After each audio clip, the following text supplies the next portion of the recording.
I do the squeaky voice, but nothing sweet. A lot of people, they think it's like funny, but like, you know, with me, it's feeling it.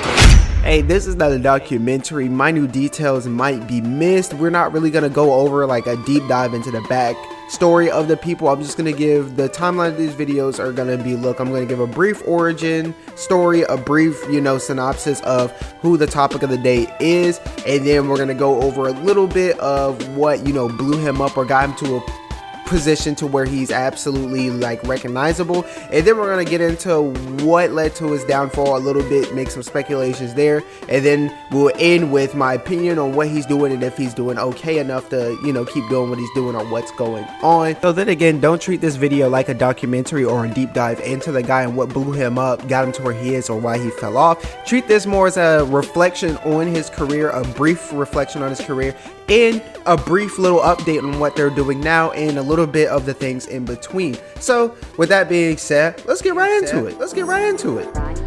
645 AR is a very controversial rapper due to his rather different approach to the rap game. If you don't know who 645 AR is, I'll give you a brief rundown of the guy. 645 AR is a 23-year-old rapper who was born in the Bronx, New York. He said he moved to Florida around the 4th or 5th grade, and this is where it gets a little confusing because he spent some time in Atlanta, but he speaks about New York influence as if he spent a long time there, but Six claims he is influenced by a number of East Coast rappers like Fat Joe and Biggie Smalls being the most recognizable names that he mentioned. He also mentioned a rather underground guy that I've never heard of, and I forgot the name of him already. Now, in his in his No Jumper interview, which is a strong reference point for this video, he's been hanging out with some notable names for a long time. Like, he was hanging out with Lil Yachty around the time just before and a little bit after he blew up Playboy Cardi, Smoke Perp, Musically, and he hung out with Ian Connor, who is more of a fashion guy from what I know.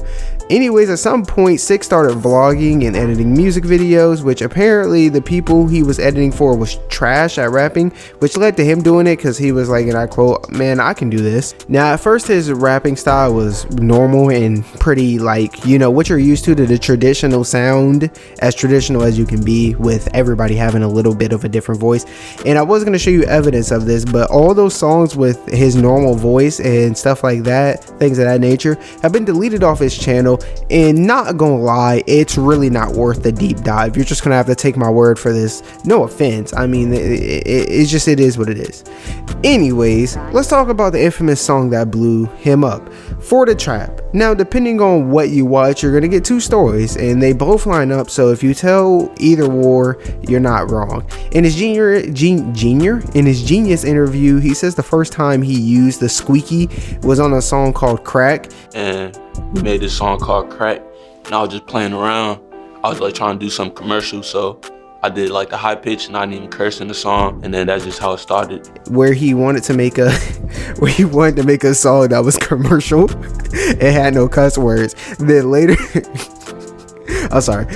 later he was working with a new producer where he made two songs. He didn't mention the other song, so we could just assume it was scrapped, but For the Trap was the other song.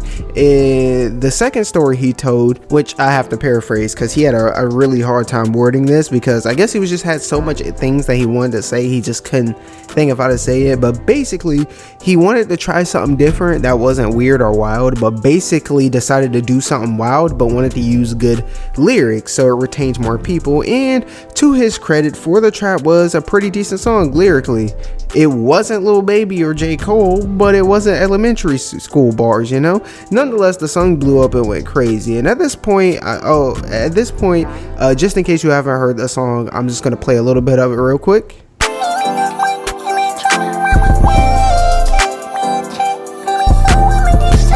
Nonetheless, the song blew up and went crazy, and like any smart man, he milked it. And while he did earn his Mosquito Gang, I honestly think, while it did earn him over 4 million views on Yoga, along with the 15 or 16 million views that For the Trap has, I think his overuse of the squeaky really hurt him long term more than it helped. Personally, I think the guy can rap fairly decent and is talented enough to be in, okay, look, he's not talented enough to be an underground legend, but he's more than talented enough to make a comfortable living off of music. If he's not doing the squeaky, which we'll get into that later. But of course, for the Trap and Yoga, for the Trap and Yoga, 6 fell off with his biggest song being Ride For You, after, you know, for the Trap and Yoga. Ride For You, which, oh my god, look, if he used his normal voice on the song, it would have been crazy. It would have gave you I'll play a clip of the song.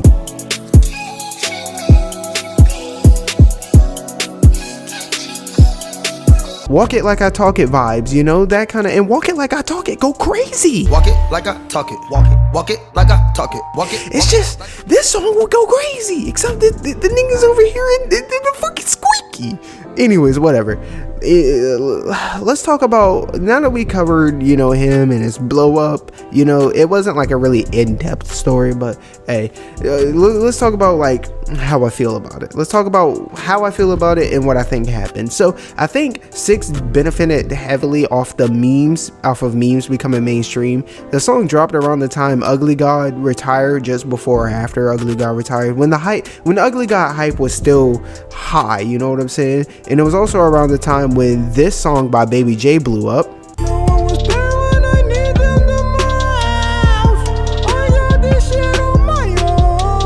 And most importantly, the same year Old Town Road was getting millions of views on its 8 freaking remixes. So as you can see, around this was around the time where catchy songs that could be memed were blowing up tremendously. And at the time, one of the best ways to blow up, you know, just make a song where you're a meme. And yeah, so the problem from this perspective is, once 6 got the attention he wanted, he didn't switch back or even implement or even like tease a normal song, despite the fact that he's pretty good at the whole lyric thing compared to a lot of the rappers that's blown up over the years, you know what I'm saying? And he wants people to take him serious, and it's pretty evident that unless you're Playboy Cardi or Cochise, you know, if you're using a squeaky, especially for the whole fucking song, no matter what bars you spent, they won't take it serious. I am just sorry. Like, I wanted to be a fan of the guy, I really did, but I just can't. But maybe this is one of those guys where 10 years from now there's gonna be 8 different artists doing the squeaky, and they're gonna be like, oh, 645 was ahead of his time. Nah, I don't see it. Maybe, but I don't see it. Anyways, now let me make this clear. Even if he did this, you know, started implementing more teasing or even dropping songs with normal voices, the views will still drop off, because this is what happens to 99% of songs and people that go viral. It's very hard to retain an audience in general, and it's especially hard to retain an audience after going viral. Nonetheless, the numbers dropped as to be expected, because not only the obvious, being the delivery is extremely weird and it only resonates with trolls and weird kids, but it's just the natural flow of the game. It's extremely rare for someone to blow up out of nowhere with no crazy fan base and you know, retain that. But anyways, let's conclude this video with what he's up to now, in my opinion on him, and what I think he should do, or what I would do if I was in this situation. So 6 is chilling and living a low-key good life. He's averaging around 15k views per song on YouTube, at least, with his biggest song being Pray, which is his most recent song on his YouTube channel, getting over 100k views, and his lowest viewed song that I saw was getting just over 5k views. It was at 5.3 when I checked. And while this is a drastic fall off from the millions of views that Yoga and For the Trap got, you gotta remember, going from nobody or a handful or even hundreds of people listening to you, then you get 1 million, and now you have over 10,000 people rocking with you pretty much no matter what. And he has a decent, like, it's a big jump, you know, you're gonna appreciate that. If you're most people, if you just, yeah, you gotta appreciate it. Fortunately, he's one of the people that appreciate it and don't let the fall off get to their head, which is good. A majority of the people I've covered so far have not let you know, the fall off get to their head. But anyways, he does have a decent amount of IG clout, despite the fact that none of his YouTube videos support or promote his Instagram, or at least his big songs. Florida Trap only has like a SoundCloud leap, and Yoga only has like SoundCloud and something else. I don't know what it is. It's not an Instagram or anything. But anyways, in my opinion, like I said earlier, he's taken the fall off quite well, and it's safe to assume he understands it's just how the game goes, and he still lives a pretty above average lifestyle. The thing I'd like to see him do better is, at this point, all that's left is his diehard fans. So to maximize not only the connection with his supporters and, you know, maximize his revenue, I think he should start vlogging again. He used to record and edit vlogs and stuff, so I mean, he should realize it's not that hard. And he hangs out with some pretty popular people. If you check his Instagram, and vlogs could be posted regularly and not only earn him money since he's monetized, but it will strengthen the connection he has with his fans, and there's a possibility that the algorithm will pick it up and he blows up again. But that's just me, in my opinion. Now, one thing that I would do, especially if I was these rappers, is if I fell off, I would post a video saying, you know, like in this case, I'm 645 AR, I fell off, you know, something along the lines, or I gained, you know, millions of views on the song, or I went viral, this is what happened. And then, you know, you talk about like, you know, some things that people don't know, like talk about like, oh yeah, this was me going up to the, you know, me going up to the studio just before I made the song. This is, you know, what happened. This is the ups and downs. This is how the industry treated me, this, that, and the third. That would be a dope video. That would be imagine designer coming out and saying, this is you know, I made Panda, or I have a song with 1 billion views, this is what happened. Or imagine, well, not Lil Pump, but who's somebody else that fell off? Imagine Fetty Wap, I had the biggest song in America, this is what happened. Imagine those videos. I would be on that, and then that will just launch a YouTube career, and there's money to be made there. And also, a lot of rappers now, or not a lot, but the smart ones are starting to go to Twitch and stuff like that. So maybe he should go to Twitch. He has a decent amount of viewership, and then people will donate. And the thing is, like, Twitch is a clout fest, so if he automatically gets thousands of people to watch his Twitch, he's gonna get recommended to more people. That's just how it goes. So he could really that's just me, but he seems like he's a hood dude, despite the fact that he does the squeaky.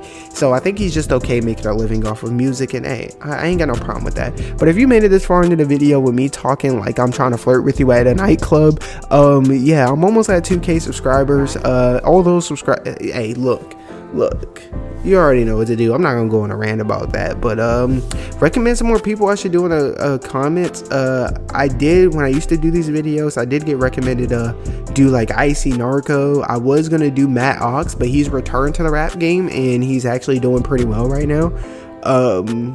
Yeah, that's pretty much it for this one. So with that being said, Invid No Man, because we know we up next, sponsored by Atari, and how about